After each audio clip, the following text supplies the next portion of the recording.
আলাইহি ওয়া আলিহি ওয়াসাল্লামের উপর। সর্বোপরি শুকর যাদের অক্লান্ত পরিশ্রমের মাধ্যমে আজ সুন্দর আয়োজন, সময় পরামর্শ অর্থ দিয়ে দোয়া করে উপস্থিত হয়ে মাইক লাইট প্যান্ডেলের ব্যবস্থাপনার মাধ্যমে সহযোগিতা যারা করেছেন, আল্লাহ সবাইকে কবুল করেন। সব থেকে বেশি শুকর যে আল্লাহ পাক প্রতিকূল আবহাওয়ার মধ্যেও আমাদের দিলের তামান্না, আপনাদের দিলের তামান্না পূরণে দ্বীনের কিছু কথা বলা শুনবার ব্যবস্থা আল্লাহ করে দিয়েছেন। আর একবার মহাব্বতে শুকর আদায় করি আলহামদুলিল্লাহ।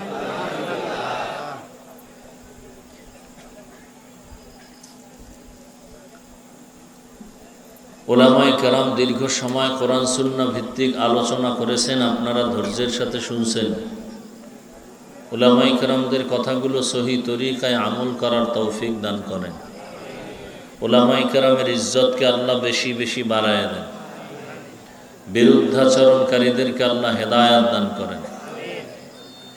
আমি আপনাদের দোয়া নেওয়ার জন্য হাজির হয়েছি এবং খুব সংক্ষেপ দু চারটি কথা বলার নিয়তে কোরআনে হাকিমের এক আয়াতে কারিমা, নবীজির অসংখ্য হাদিস থেকে এক টুকরো হাদিস পড়েছি। ইখলাসুল নিয়তের সমন্বয়ে সহি নিয়তে সহি তরিকায় সহি কিছু কথা কোরআন সুন্নাহর আলোকে আমাকে বলার মতো, আপনাদেরকে শুনবার মতো আল্লাহ তৌফিক দান করেন। লা ইন শাকারতুম লা আযীদান্নাকুম ওয়া লা ইন কাফারতুম ইন্না আযাবী লাশাদীদ। অবশ্যই আল্লাহর নিয়ামতের শুকর যারা আদায় করবে, অবশ্যই আল্লাহ তাদেরকে নিয়ামত বাড়ায় দিবেন। পক্ষান্তরে যারা নিয়ামতের শুকর আদায় করবে না, নাফরমানি করবে, আল্লাহ বলেন তাদের জন্য আমার আযাব বড় ভয়ঙ্কর। নবীজি বলেন, মাইয়ুরিদিল্লাহু বিহি খাইরান ইউফাক্কিহু ফিদ্দীন। আল্লাহ যাকে বেশি মহব্বত করেন, কল্যাণ চান, তাকে আল্লাহ পাক দ্বীনের সমঝ দান করেন, হেদায়েতের দৌলত দান করেন, তাফাক্কুহ ফিদ্দীনের মাকাম দান করেন। নিয়ামত সম্পর্কে কিছু কথা, এত বয়ান চলে আমাদের সমাজে, তাবলিগ আলাদের বয়ান, পীর মাশায়েখের বয়ান, জুমার দিন খতিব সাহেবদের বয়ান, উলামায়ে কেরামদের বক্তাদের বয়ান। এরপরও আমরা আল্লাহর শুকর আদায়ার্থে নামাজ পড়ি না, রোজা রাখি না, দ্বীনের পথে চলি না, বরং সুযোগ পেলে আল্লাহর বিরোধিতা করি, রসুলের বিরোধিতা করি, ইসলামের বিরোধিতা করি, কোরআনের বিরোধিতা করি, আলেম ওলামার বিরোধিতা করি। এরকম মানুষ আমাদের সমাজে কম না বেশি? বেশি। এর কারণটা কি? মানুষ যার নুন খায় তার গুণ গায়। দুনিয়াতে যে যার নুন খায় তার গুণ গায়, বদনাম গায় না। তো আল্লাহ আমাদেরকে এত নিয়ামত দিলেন, তার শুকর আদায় কেন করব না? তার গুণ গাবো না কেন? মূলত আল্লাহ যে আমাদেরকে নিয়ামত দিছেন, এ বিষয়ে আমাদের কোনো হুঁশ নেই, খেয়াল নেই, চিন্তা নেই যে আল্লাহ কত নিয়ামত আমাদেরকে দান করছেন, আমরা এটা বুঝি না। এই যে আমরা রাতের বেলা ঘুমায় যাই, ঘুমানোর সময় একটা দোয়া আছে, কেউ জানেন কি দোয়া? আল্লাহুম্মা বিসমিকা আমুতু।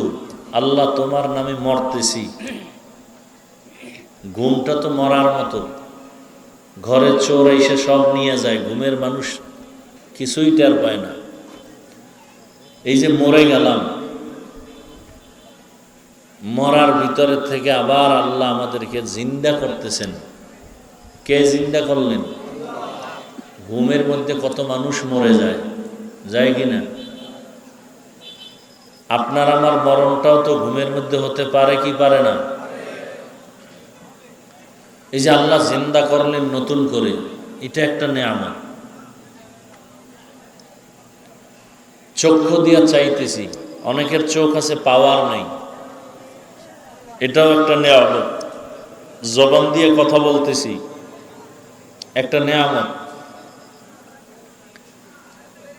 আব্দুল্লাহ ইবনে মুহাম্মদ নামের এক ব্যক্তি মিসরি, মিশরের সফর করতেছিলেন। সফর করতে করতে একটা সমুদ্রের কিনারায় গেলেন। সমুদ্রের কিনারায় গিয়ে দেখেন একজন আল্লাহর বান্দা চিৎকার করতেছে। লোকটা চিৎকার করে কি দিয়া? কথা বলেন না কেন? জবান দিয়ে। আল্লাহর কি কুদরত! তার হাতও নাই, পাও নাই, চোখও নাই। হাত পা চোখ কি আছে? জবান।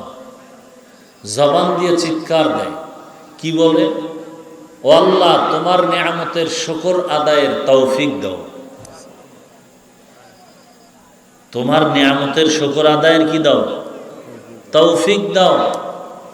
অকৃতজ্ঞ বান্দাদের অন্তর্ভুক্ত যেন হয়ে না যায়। আল্লাহ, তুমি এত নিয়ামত দিছো, তোমার এই নিয়ামতের শুকর আদায় করার আমাকে তৌফিক দাও। আব্দুল্লাহ বিন মুহাম্মদ মিসরি পেরেশান হয়ে গেল। লোকটার হাত নাই, চোখ নাই, পা নাই, সে চিৎকার দিতেছে নিয়ামতের শুকর আদায়ের জন্য। নিয়ামতই তো নেই। বড় কঠিন জিনিস। আল্লাহর নিয়ামত বুঝি না, এজন্য শুকর আদায় করি না। আল্লাহ বলছেন না, ইন্নাল ইনসানা লিরাব্বিহি লাকানুদ। ইনসান জাতি বড় নিমক হারাম। মানুষের নুন খাইয়া গুণ গায় না, একে আমগো গ্রাম্য ভাষায় বলে নেমক হারাম। নেমক হারাম মানে কি? নুন খায়, গুণ গায় না। তো যেই ব্যক্তি আল্লাহটা খাইয়া আল্লাহর বিরোধিতা করে, কত বড় নেমক হারাম। এজন্য আল্লাহ বলেন, ইন্নাল ইনসানা লিরাব্বিহি লাকানুদ। ইনসান জাতি বড় নেমক হারাম। আল্লাহর দেয়া পানি, পানি কার? আসমান কার? জমিন, সূর্য, চন্দ্র। আল্লাহ কায়াতে বলেন, আমার এত নিয়ামত তুমি তো পাও না, অথচ গণনা করলে শেষ করতে। ওয়া ইন তাউদ্দু নি'মাতাল্লাহি লা তুহসুহা। আল্লাহ তাআলার এত পরিমাণ নিয়ামত, গণনা করবা কিয়ামত কায়েম হবে, শেষ করা যাবে না। চোখ আল্লাহর কত বড় নিয়ামত, যার চোখ নাই তাকে জিজ্ঞাসা করো। হাত আল্লাহর কত বড় নিয়ামত, যার হাত নাই তাকে জিজ্ঞাসা করো। পা আল্লাহর কত বড় নিয়ামত, যার পা নাই তাকে জিজ্ঞাসা করো। এক ব্যক্তি মসজিদ হয়ে আল্লাহ রেখে, আল্লাহ আমার জুতা সরে নিছে, জুতা বিরাই দাও। কি সরে নিছে? জুতা চায় কার কাছে? রসুল বলছেন হাদিসে, কোন জুতার ফিতাও যদি ছিঁড়া যায়, কার কাছে চাও? ইজা সাআলতা ফাসআলিল্লাহ ওয়া ইজা ইসতাআনতা ফাসতাইন বিল্লাহ। চাইতেই যদি হয়, কার কাছে চাও?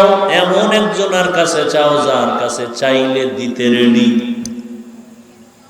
চাইলেই দিবেন একজন, আর এমন কেউ নাই যে চাইলেই দিবেন।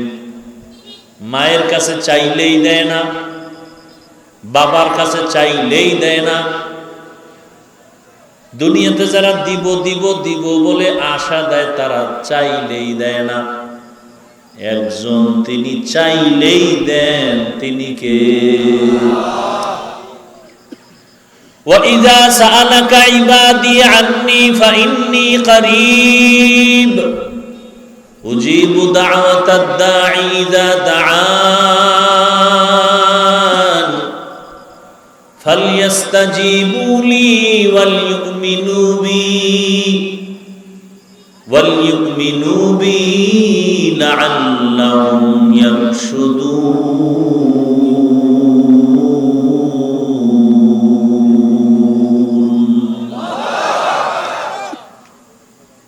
हर गरी देने को तू तैयार है, जो न मांगे उससे तू बेजार है। गर तवक्कुल मिकुनी हर सुबह शाम, मेरा सानद रिज़्क़ तू अज़ला मकाम। जुज़्बा हक़ची ज़े मखा अज़ इंसो जा, फज़ले उ आम मस्त दर जुमला जहां। জুতার ফিতা ছিঁড়ে গেছে, কার কাছে চাইতে বলছে নবী? নবীজির মতো বড় পিসাব আছে নাকি কেউ? খাজা মঈনুদ্দিন বড় পীর, নবীজির থেকে বড় পীর আব্দুল কাদের জিলানী। সবাই খেয়াল করে কথা বলেন। নবীজির থেকে বড় মুফতি সাহেব শাহজালাল রহমতুল্লাহ আলাইহি। হ্যাঁ, তা কি মতামত আপনাদের? নবীজির থেকে বড় পীর আর আছে? আছে? দুনিয়াতে দরবার আছে না নাই? মদিনার দরবার থেকে বড় দরবার কোনটা? সত্য কথা বলেন। মদিনার দরবার শরীফ থেকে বড় দরবার শরীফ আছে? নবীজির মাজার থেকে বড় মাজার শরীফ আছে? ইব্রাহিম নবীর মাজার আমার রসুলের থেকে বড়? আদম নবীর মাজার আমার রসুল থেকে বড়? তাহলে পৃথিবীর শ্রেষ্ঠ মাজার নবীজির। বলেন, পৃথিবীতে শ্রেষ্ঠ দরবার মদিনার দরবার, কথা ঠিক? পৃথিবীর শ্রেষ্ঠ মুফতি মুহাদ্দিস, শ্রেষ্ঠ প্রিন্সিপাল, শ্রেষ্ঠ আলেম, শ্রেষ্ঠ আবেদ একমাত্র রাহমাতুল্লিল। সেই নবী কোনো কিছু প্রয়োজন হইতো নি তার? হইতো না? কার কাছে চাইতেন? কোন দরবারে? শাহজালালের দরবারে, আজমিরের দরবারে। নবী যদি আল্লাহর কাছে চাইতে পারেন, আপনাদের চাইতে সমস্যা কেন? ইজা সাআলতা ফাসআলিল্লাহ ওয়া ইজা ইসতাআনতা ফাসতাইন বিল্লাহ। চাইতে হলে কার কাছে চাও? আল্লাহর কাছে চাও। জুতার ফিতা ছিঁড়ে গেছে, কার কাছে চাও? একজনে মসজিদে গিয়া কাঁদে আর বলে, আল্লাহ আমার জুতা নাই, ফিতা না, কি নাই? জুতাই নেই। তুমি জুতা